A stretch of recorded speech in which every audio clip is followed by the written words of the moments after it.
Hi అండి, ఎలా ఉన్నారు అందరూ? నేను మీ Gayatri. Welcome back to Gayatri's kitchen. ఈరోజు మనం చేయబోయే టేస్టీ రెసిపీ వచ్చేసి తునకం అండి. ఇది చాలా పాతకాలపు సాంప్రదాయ వంటకం. చాలామందికి తెలియకపోవచ్చు, తెలిసిన వాళ్ళైతే కింద కామెంట్ సెక్షన్లో చెప్పండి.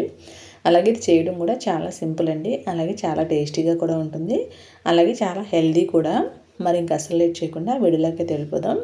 మీరు వీడియోని అయితే ఎక్కడ స్కిప్ చేయకుండా చూడండి. అలాగే వీడియో నచ్చితే ప్లీజ్ లైక్ చేసి, షేర్ చేసి, సబ్స్క్రైబ్ చేయడం మర్చిపోవద్దు. ఈ తునకం చేయడం కోసం ముందుగా ఇక్కడ నేను 1 కప్పు రైస్ తీసుకున్నానండి. అవి ఏ టైప్ ఆఫ్ రైస్ అయినా పర్వాలేదు. వాటిని సన్నని సెగ మీద అంటే సిమ్లో పెట్టి దోరగా వేయించుకున్న తర్వాత పూర్తిగా చల్లారిన తర్వాత ఒక మిక్సీ బ్లెండర్లో వేసి సన్నని రవ్వలాగా మిక్సీ పట్టేసుకోండి. రవ్వ అనేది ఎంత సన్నగా ఉండాలంటే మనం ఇడ్లీ రవ్వ వేస్తాం కదండి, ఇడ్లీ రవ్వలాగా సన్నగా ఉండాలి. అప్పుడే మనకి త్వరగా అయితే ఉడికిపోతుంది. చూడండి, ఇక్కడ నేను వీడియో క్లిప్లో చూపించినట్టుగా ఇంత సన్నగా ఉండాలండి.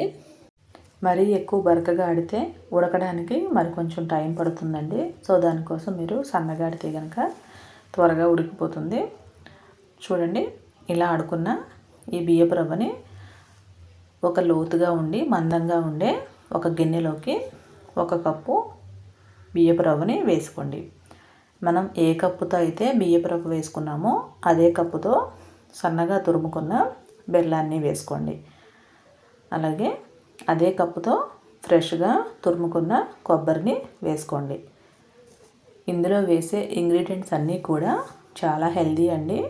ఎప్పుడు మనం పంచదారతోనే కేక్లు అవి చేస్తుంటాం కదా, అలా కాకుండా ఇలా ట్రై చేయండి, చాలా బాగుంటుంది. ఇప్పుడు దీంట్లోకి 2.5 కప్పుల వరకు నీళ్ళను వేసుకొని బెల్లం పూర్తిగా కరిగేంత వరకు మిక్స్ చేసుకోండి. చూడండి, వన్స్ ఇలా బెల్లం అంతా కరిగిన తర్వాత దీన్ని స్టవ్ మీద పెట్టేసి ఉడికించుకుందాం. ఉడికించేటప్పుడు మీరు హై ఫ్లేమ్లో పెట్టి ఉడికించొద్దండి. మీడియం టు లో ఫ్లేమ్లో పెట్టి రవ్వ అనేది మెత్తగా ఉడికేంత వరకు ఉడికించుకోవాలి. చూడండి, ఇక్కడ నేను వీడియో క్లిప్లో చూపిస్తున్నట్టుగా రవ్వ మెత్తగా అయిపోవాలి. అలాగే ఇలా నేను వీడియోలో చూపించినట్టుగా దగ్గర పడిపోవాలండి. అంతవరకు కూడా నిదానంగా లో ఫ్లేమ్లో పెట్టి ఉడికించుకోండి. ఇలా ఉడికించుకున్న తర్వాత స్టవ్ మీద ఇలా ఒక మందపాటి బాండీ పెట్టుకుని అడుగున ఫ్లాట్గా ఉండాలండి. ఇప్పుడు దీంట్లోకి ఆయిల్ని కానీ నెయ్యిని కానీ 2 లేదా 3 టీ స్పూన్ల వరకు వేసుకుని ఈవెన్గా స్ప్రెడ్ చేసుకోండి. ఈ తునకం చేయడానికి ఎక్కువ ఆయిల్ కానీ నెయ్యి కానీ అవసరం లేదండి. 2 లేదా 3 టీ స్పూన్ల వరకు సరిపోతుంది. ఇలా స్ప్రెడ్ చేసుకున్న తర్వాత దీంట్లోకి మనం ఉడికించుకున్న మిశ్రమాన్ని వేసేసి ఈవెన్గా స్ప్రెడ్ చేసుకోండి. మరీ పలచగా వేయొద్దు, కొంచెం మందంగానే ఉండనివ్వండి. చూడండి, ఈ విధంగా మూత పెట్టేసి 10 నిమిషాల పాటు లో ఫ్లేమ్లో ఉడికించుకోండి. ఇది ఉడికిందని తెలియటానికి ఎడ్జెస్ అన్నీ కూడా కనిపిస్తాయి మనకి కొంచెం వేగినట్టు. 10 నిమిషాల టైంలో మనకి చక్కగా ఉడికిపోతుంది. ఇప్పుడు దీన్ని పక్కకు దించేసి పూర్తిగా చల్లారిపోనివ్వండి. ఇలా పూర్తిగా చల్లారిపోయిన తర్వాత దీన్ని మనం బాండీ నుంచి వేరు చేసుకోవాలి.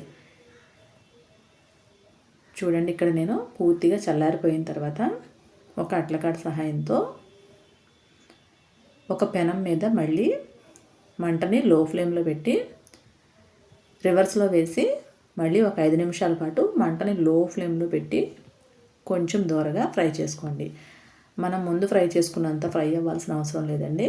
ఒక 5 నిమిషాల పాటు ఫ్రై చేసుకుంటే సరిపోతుంది. రెండో వైపు కూడా కాలడం కోసం మనం కొద్దిగా అంటే 1 టీ స్పూన్ వరకు ఆయిల్ని కానీ నెయ్యిని కానీ మళ్ళీ వేసుకుని 5 నిమిషాల పాటు ఉడికించుకోండి. మనం ఎప్పుడూ కేకులు చేస్తూ ఉంటాం కదా, దానికి చాలా ప్రాసెస్ ఉంటుంది. ఇలా బెల్లంతో కొబ్బరితో ట్రై చేయండి. తునకాన్ని చాలా ఎంజాయ్ చేస్తూ తింటారు. పిల్లలకైతే చాలా హెల్దీ అండి. చూడండి, చక్కగా ఫ్రై అయిపోయింది. ఇప్పుడు దీన్ని నేను ఒక ప్లేట్లోకి ట్రాన్స్ఫర్ చేసేసుకుంటున్నాను. దీన్ని పూర్తిగా చల్లారిన తర్వాత చక్కగా కట్ చేసి మీకు నచ్చిన షేప్లో సర్వ్ చేసుకోవటమే. ఎంతో సింపుల్గా చేసుకుని చాలా హెల్దీ తునకం రెసిపీ రెడీ అయిపోయింది. మరి మీకు కూడా నచ్చింది కదా ఈ హెల్దీ రెసిపీ. మరి మీరు కూడా తప్పకుండా ట్రై చేసి మీకు ఎలా వచ్చిందో నాకు కామెంట్ సెక్షన్లో చెప్పండి. అలాగే మీ ఫ్రెండ్స్కి రిలేటివ్స్కి కూడా షేర్ చేయండి. Thank you for watching.